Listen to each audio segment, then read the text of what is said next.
Bienvenue, devant moi j'ai l'iPad Air, je vais vous montrer des astuces et conseils que vous pouvez utiliser sur cet appareil. Alors allons-y directement. Les iPads sont des appareils relativement simples pour être tout à fait honnête, donc il n'y a pas beaucoup d'options cachées que vous n'avez probablement pas trouvées, mais peut-être en découvrirez-vous certaines que vous ne connaissiez pas. Alors, nous allons commencer par une option de personnalisation que vous pouvez utiliser de nos jours. Donc, si vous maintenez votre doigt, je crois, sur un écran et sélectionnez Éditer et Personnaliser, et lorsque vous sélectionnez Personnaliser, vous avez l'option de changer les thèmes. Nous avons donc clair, sombre, qui change les icônes automatiquement, ce qui bascule essentiellement en fonction de l'heure de la journée, ou teinté, qui vous permet de sélectionner une teinte spécifique de votre choix pour toutes les icônes que vous pouvez voir. Cela change en fait toutes les icônes à ce qu'il semble. La raison pour laquelle je souligne cela est parce que, par exemple, sur Android, où vous avez un appareil qui vient, avec le fabricant Steam, appelons-le ainsi, ne couvre pas toujours, ou pour la plupart du temps, ne couvre jamais toutes les applications ici. Honnêtement, on dirait que ça le fait.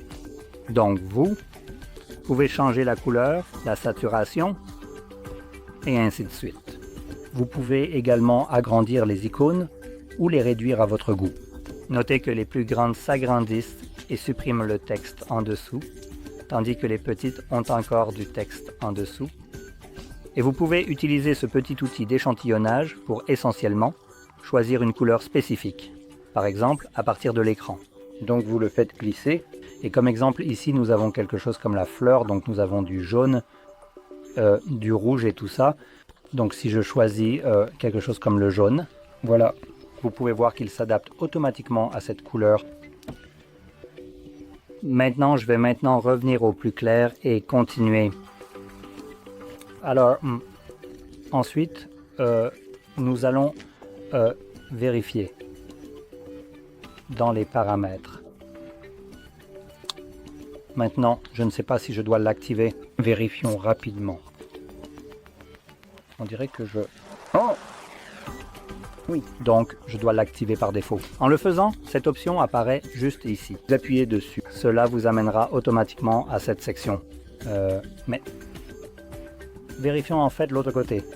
Enfin, allez. Donc en fait, c'est sous multitâche et gestes. Je n'avais pas écrit ça, donc c'était assez bénéfique pour moi. Et dans tous les cas, à partir d'ici, vous pouvez, activer ce genre de gestes. Donc ce sont la dernière option, balayer, doigt depuis le coin, et vous avez quelques options. Nous avons coin inférieur gauche pour capture et coin inférieur droit sans note. Comme vous pouvez le voir, nous pouvons maintenant faire apparaître des notes rapides. Et vous pouvez également changer cela pour faire autre chose. Donc les options ici sont assez limitées, mais par exemple pour les notes rapides, je trouve cela assez agréable, car vous pouvez simplement les sortir rapidement, et les utiliser chaque fois que vous en avez besoin. Maintenant, une autre chose ici sera le multitâche que vous pouvez voir juste ici. Et ce que vous pouvez faire, c'est essentiellement de nos jours, multitâcher ici quand nous avons plusieurs façons différentes de le faire. Donc nous avons désactivé, puis nous avons la vue partagée et le glissement. Voyons donc si je me souviens vraiment comment les activer.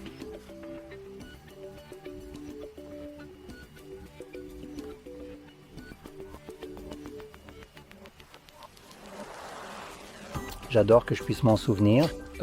Maintenant nous avons l'option juste ici de aussi attendre. Rappelez-vous juste que nous avons ceci. Attraper l'icône. Voilà, indeed. D'accord, c'est parti. Maintenant, vous pouvez voir quand vous utilisez cette option et que vous sortez l'application que vous voulez aussi utiliser, elle apparaît dans ce genre de vue. Donc, appuyez dessus. Et chaque fois que vous commencez à interagir avec autre chose, cela la cachera. Maintenant, l'autre option serait celle-ci. Et encore une fois, je vais juste sortir les photos et la façon dont celle-ci fonctionne est en appuyant simplement sur la fenêtre qui est en dessous. Maintenant, il devrait aussi y avoir un petit panneau. Juste ici que je peux vérifier rapidement, comme pour basculer entre ces applications. Mais il semble qu'il ne soit pas présent en ce moment pour une raison quelconque. Mais cela vous donne en gros le même type de fonctionnalité. Cela garde simplement la fenêtre que vous allez utiliser, beaucoup plus grande que ce qu'elle était, ici sur le côté. Maintenant, une autre chose que je voulais montrer, j'ai trouvé comment fermer celle-ci. Presque, voilà. Cela aurait été certainement dans l'accessibilité. Il y a quelques possibilités intéressantes et variées ici, que je n'ai vues sur aucun autre appareil Android, par exemple. Donc, la première chose est que nous avons des choses comme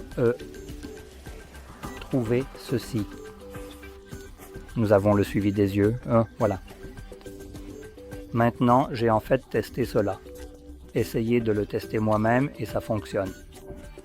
Mais il perd la position correcte assez rapidement. Donc juste pour montrer cela, je vais donc soulever la tablette pour qu'elle me fasse face. Et ce que je dois faire, c'est simplement regarder le point qui est sur l'écran. Donc, en ce moment, elle calibre mes yeux ou une tablette pour savoir essentiellement où mes yeux regardent. Et une fois que c'est bien fait, vous verrez donc à quoi cela ressemble.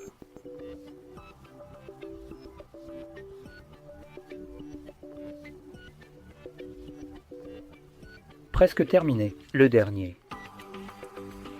D'accord, donc vous pouvez maintenant voir ce point.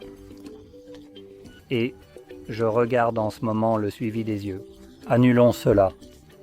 Regardez donc le Bluetooth, qui ne le suit déjà pas correctement. Recherche. Général. C'est bon. Accessibilité ainsi. Donc, c'est déjà un peu pointé comme si je regardais exactement ici. Donc, les options. Qui sont plus vers le milieu sont suivies actuellement en ce moment. D'accord, à peu près.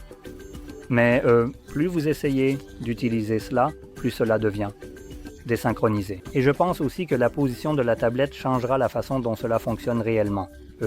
Il est probable que cela puisse s'améliorer avec le temps. Laissez-moi éteindre ça rapidement. Revenons ici. Et un peu plus de suivi des yeux. Voilà. Il est probable que cela puisse s'améliorer avec le temps pour mieux fonctionner.